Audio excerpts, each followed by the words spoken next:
वक्रतुंड महाकाय सूर्यकोटी समप्रभ निर्विघ्नं कुरु मे देव शुभकार्येषु सर्वदा।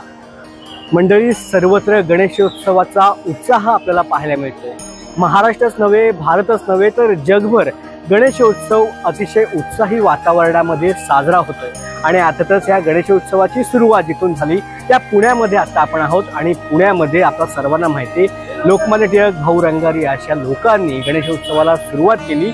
आणि ज्या जिजाबाईंनी गणपतीची स्थापना केली होती, ज्या गणपती बाप्पासाठी मंदिर बांधलं, त्या कसबाच्या म्हणजे पुण्यामधील ग्रामदैवत असलेल्या पहिल्या मानाच्या गणपती बाप्पाच्या दर्शनासाठी आपण आलेलो आहोत। या कसबा गणपतीबद्दल काय इतिहास आहे, मंडळाचं कशा पद्धतीने काम सुरू आहे, याबद्दल आपण सविस्तर आता जाणून घेणार आहोत।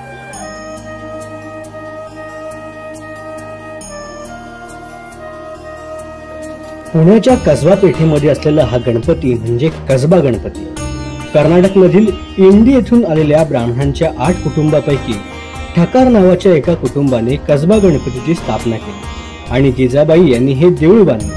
हा गणपती एका दगडी गाभाऱ्यामध्ये असून तांदळा स्वरूपामध्ये आहे।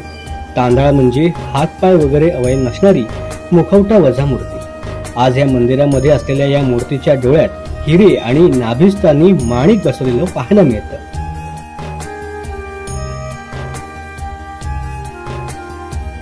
कसबा गणपती हा पुणे शहरामधील मानाचा पहिला गणपती मानला जातो। पुण्याची ग्रामदेवता म्हणून कसबा गणपतीची ओळख आहे। तसेच छत्रपती शिवाजी महाराज आपल्या प्रत्येक स्वारीपूर्वी या गणपतीचे दर्शन घेत असत, म्हणून या गणपतीला जयती गणपती असे देखील म्हटले जाते। आजही घरात होणाऱ्या मंगल कार्याची पहिली अर्पण पत्रिका या गणपती पुढे ठेवली जाते।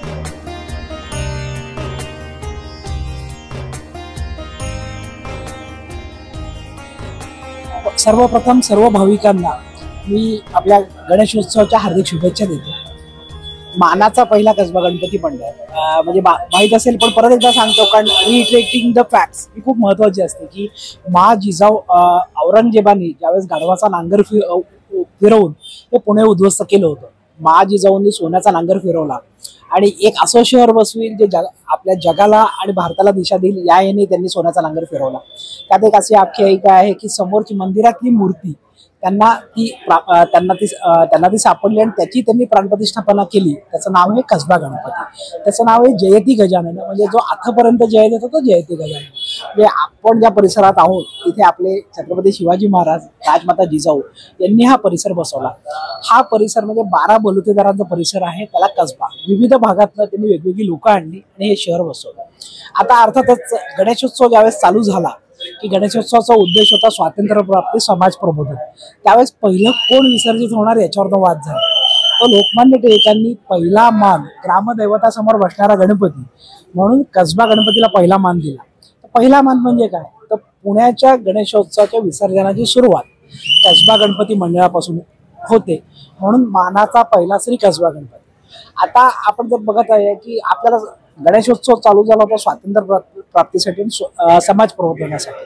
तर स्वातंत्र्य तर आपल्याला मिळालं, पण धार्मिकता आणि समाज प्रबोधन हे अजूनही या उत्सवाचे मुख्य म्हणतो अंग आहे। आपल्या मंडपात तुम्ही बघितलं तर कुठेही आपण बॉलिवूड म्युझिक किंवा तुम्ही स्पीकर बघितले असे कुठेही नाहीये। विसर्जन मिरवणुकीत कुठल्याही पद्धतीचा डीजे लावला जात नाही। तर धार्मिकताने अतिशय सुंदर धार्मिक वातावरणात हा उत्सव साजरा होतो। आणि दुसरा जो भाग आपण बोलला की सामाजिक भाग, तर दरवर्षी कुठला तरी एक मेसेज किंवा आपण ज्या आता नवीन भाषेत थीम घेऊन आपण उत्सव साजरा करतो। तर यावर्षी मी आहे स्त्री रक्षक या थीम खाली आपण कसबा गणपती रेडिओ सिटी काम करत आहे। तर 25,000पेक्षा जास्त लोकांनी शपथ घेतली आहे की जसं अर्धनारी नटेश्वर म्हणजे हिंदू संस्कृतीमध्ये स्त्री ही आपला एक भाग आहे, म्हणजे आपला समाज हा स्त्रीशिवाय पूर्ण नाहीये। तर या स्त्रीचे रक्षण करण्याची अर्थातच आपल्यावर जबाबदारी आहे। तर म्हणूनच आता झालेल्या घटना यात प्रशासनाबरोबर मला वाटतं आपणही तेवढेच जबाबदार आहोत। तर यासाठी मी आहे स्त्रीरक्षक ही आपण मोहीम राबवलेली आहे। याचा अर्थ काय करायचं, तर आजूबाजूला जर माझ्या भगिनीवर, माझ्या कलिगवर काही त्रास होत असेल तर मी तिथे उभं राहून आवाज उठवेल। जर मला आवाज उठवता नाही आला तर 112 नावाची हेल्पलाईन आहे, तिथं मी तिला मदत करण्याची करेन। तर मी गणपती देवाच्या साक्षीने अशी मला वाटतं सर्वांनी शपथ घेऊया की आपणही आपल्या भगिनींचं सर्व प्रकारे रक्षण करूया अर्थातच. आणि आपण एक उत्सव सेलिब्रेट करताना आपला हिंदू धर्म आज थोडंसं इंग्लिश भाषेत सांगायचं का प्रोग्रेसिव्ह आहे. तर प्रोग्रेसिव्ह म्हणजे काय, तर जिथे परंपरा असते तिथे नाविन्यता नसते, नाविन्यता असते तिथे परंपरा नसते. पण तुम्ही जर नंतरच्या शॉटमध्ये बघितले तर आपला गणपती बाप्पा येतो आणि जातो पालखीमध्ये, जे आपले सगळे कार्यकर्ते खांद्यावर हे करतात. पण विसर्जित होतो हौदात 2016 पासून. म्हणजे आम्ही याला म्हणतो इनोव्हेटिव्ह ट्रॅडिशन. तर आपला हिंदू धर्म कायम प्रोग्रेसिव्ह आहे, काळानुरूप. आपली ही मागची मूर्ती तुम्ही बघितली, जरी शाडूची असते तरी पीओपी आणि या मूर्ती नदीत विसर्जित होऊन खूप प्रदूषण होतं. त्यासाठी आपण हा प्रतिकात्मक निर्णय घेतला. आपण घेतलेला निर्णय हा पुण्याने नाही, महाराष्ट्राने नाही, पूर्ण देशाने हा फॉलो केला. आपल्याकडे महिलांना 2015 पासून रिझर्वेशन आहे. 80 पैकी 20 महिला, हे त्यांच्यासाठी 80 मेंबरपैकी 20 महिलांसाठी हे सीट्स रिझर्व आहे. 11 पैकी 2 ट्रस्टींसाठी रिझर्व आहे. तर अशा पद्धतीने आपण अतिशय आनंददायी वातावरणात, धार्मिक सामाजिक वातावरणात उत्सव सेलिब्रेट करतो. जसं आपण सामाजिक काम म्हणलं की हा उत्सवाचा खूप मोठा भाग आहे. अजूनही आडला नडला वर्ग आहे. तर आपण दरवर्षी 72 विद्यार्थ्यांना दत्तक घेतो. त्यांची विद्यार्थ्यांची फी, स्टेशनरी, त्यांना गायडन्स मराठी मीडियममधले याच्यामधले पूर्ण विद्यार्थ्यांना दत्तक घेतो. तसंच मंडळाने खंडोबाच्या वाडी नावाचं एक पाथर्डी तालुक्यातलं एक दुष्काळी गाव दत्तक घेतलं. तिथे 70 लाखापेक्षा जास्त काम आपण केलं आहे. तर माझी सर्व भाविकांना विनंती आहे, हा उत्सव अतिशय सुंदर आहे.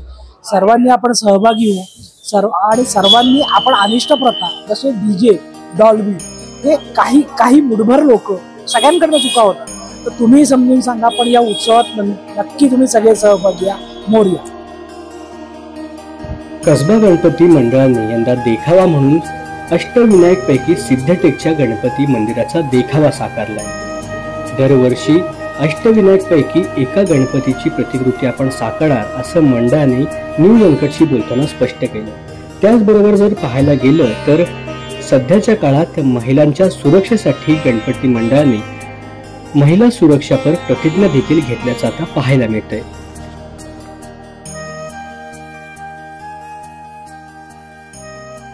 तुम्ही बघितलं आहात की आता समजा तुम्ही त्या शॉर्टमध्ये बघितलं तर आपण दरवर्षी विविध प्रकारचे देखावे साजरे करतो.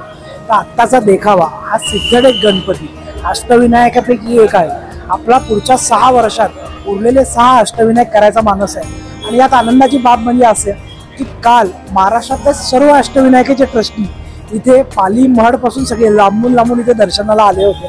तर आपल्या बाप्पाच्या अष्टविनायक बाप्पाचा हा देखावा आहे. तर मी सर्वांना विनंती करेल की बाप्पाच्या दर्शनाला आनंद घ्यायला तुम्ही नक्की या. कसबा गणपती हे देवस्थान आजही आपली परंपरा आणि संस्कृती जपून असल्याचं पाहायला मिळतंय. स्त्रींची आगमन मिरवणूक आणि विसर्जन मिरवणूक आजही पालखीमध्ये विराजमान करूनच काढली जाते. खांद्यावरती सेवेकरी पालखी घेतात आणि ढोल ताशांच्या गजरात पारंपरिक पद्धतीने आजही पुणे शहरामधून विसर्जनासाठी ही मिरवणूक मार्गस्थ होते.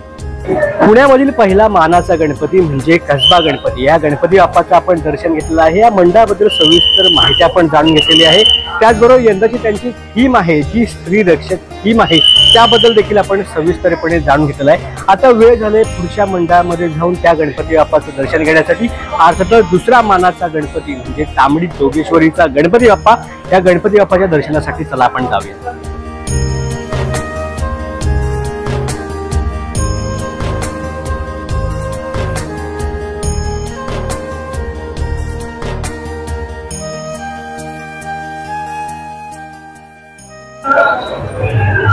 गणपती बाप्पा मोरया, मंगलमूर्ती मोरया. न्यूज अनकटच्या लाडका बाप्पा ह्या कार्यक्रमामध्ये तुम्हा सर्वांचं पुन्हा एकदा स्वागत आहे. आपण पुण्यामध्ये आहोत आणि पुण्यामधील आजच्या दुसऱ्या मानाच्या गणपतीच्या दर्शनासाठी आपण आलेलो आहोत. अर्थातच तांबडी जोगेश्वरीचा हा गणपती बाप्पा, तांबडी जोगेश्वरी ह्या देवीच्या नावाने हा गणपती बाप्पा ओळखला जातोय. आणि आपण माझ्या मागे पाहू शकताय सुंदर अशी मूर्ती चांदीच्या मखरामध्ये आरूढ असल्याचं आपल्याला पाहायला मिळते. आकर्षक या गणपती बाप्पाचं रूप आहे.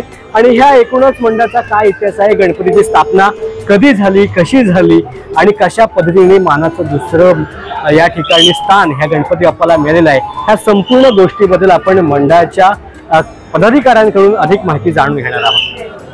तांबडी जोगेश्वरी हा पुण्यामधील मानाचा दुसरा गणपती. हा गणपती शहराची ग्रामदेवता म्हणून ओळखला जातो. तांबडी जोगेश्वरी हे पुण्यामधील पुरातन देवीचं मंदिर आहे. या मंदिरामधील देवीची मूर्ती स्वयंभू असून तांबडी जोगेश्वरीच्याच नावाने ह्या गणपतीला ओळखलं जातं। या मंडळाची गेल्या 100 वर्षांपेक्षा जास्त काळापासून सुरू असलेली ही गणेशोत्सवाची परंपरा। या गणेशोत्सवाला भाऊ बेंद्रे यांनी 1893 पासून सुरुवात केली। पितळी देव्हाऱ्यामध्ये या गणपतीची स्थापना केली जाते। तेथे 4 युगामधील बाप्पांची रूपे देखील पाहायला मिळतात। नमस्कार, मी केशव नेवरगावकर, कार्यवाह श्री तांबडी जोगेश्वरी सार्वजनिक गणेशोत्सव मंडळ। यंदा आपण उत्सवाचे 132वे वर्ष साजरा करत आहोत। श्रींची आपण ही जी मूर्ती बघताय ही पूर्वीच्या गंजिफा या खेळामध्ये आफ्रिकन हत्तीचा जो चेहरा होता तसा आपल्या श्रींची मूर्ती आहे। ही श्रींची जी मूर्ती आहे ही हाताने घडवली जाते। साधारण 4 पिढ्या ग.मा. गुळुंजकर यांच्या हस्ते ही पिढी होत होती आणि 2015 पासून श्री विठ्ठलगिरी यांच्या हस्ते ही श्रींची शाडूची मूर्ती हाताने केली जाते।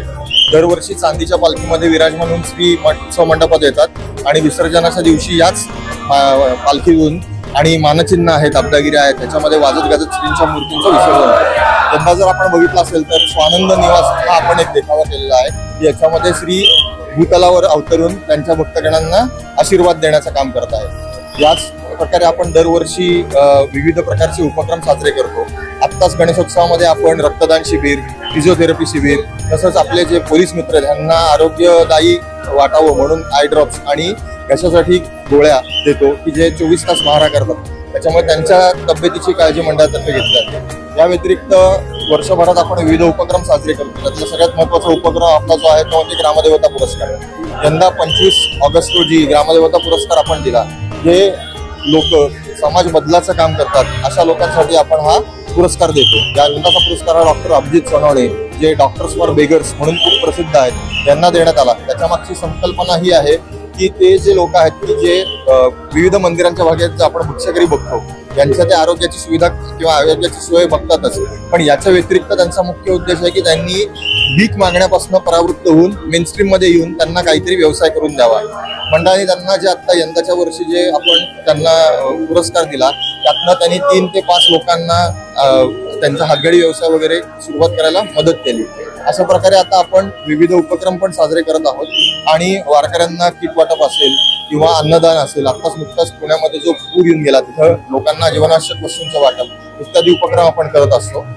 आत्ताच्या वर्षी आपण जर सगळ्यात महत्त्वाची गोष्ट जर बघायची गेली तर यंदाच्या वर्षी आपल्या श्रींची मूर्ती ही काश्मीरमध्ये आपण बसवलेली आहे। श्री प्रसिद्ध उद्योजक श्री पुनीत बाला यांच्या पुढाकाराने मागच्या वर्षीपासून आपला गणेशोत्सव जो आहे हा काश्मीरमध्ये सुरू झालेला आहे। तर याच्यामध्ये यंदाच्या वर्षी आपली मूर्ती जी आहे ही काश्मीरमध्ये 5 दिवस उत्सव साजरा होणार आहे आणि आज त्याचं दिमाखात विसर्जन पण होणार आहे। धन्यवाद।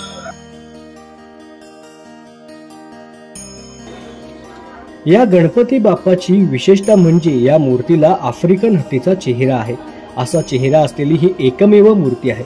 33 इंच उंच आणि 26 इंच रुंद ही मूर्ती आहे। या मूर्तीची आगमनाची मिरवणूक रथातून काढली जाते तर विसर्जनाची मिरवणूक पालखीमधून काढली जाते। दरवर्षी पारंपरिक पद्धतीने गणेशोत्सवाची स्थापना केली जाते। या गणपतीचे खास वैशिष्ट्य म्हणजे श्रींच्या मूर्तीचे दरवर्षी विसर्जन केले जाते। येथे दरवर्षी पुन्हा नव्या मूर्तीची स्थापना केली जाते।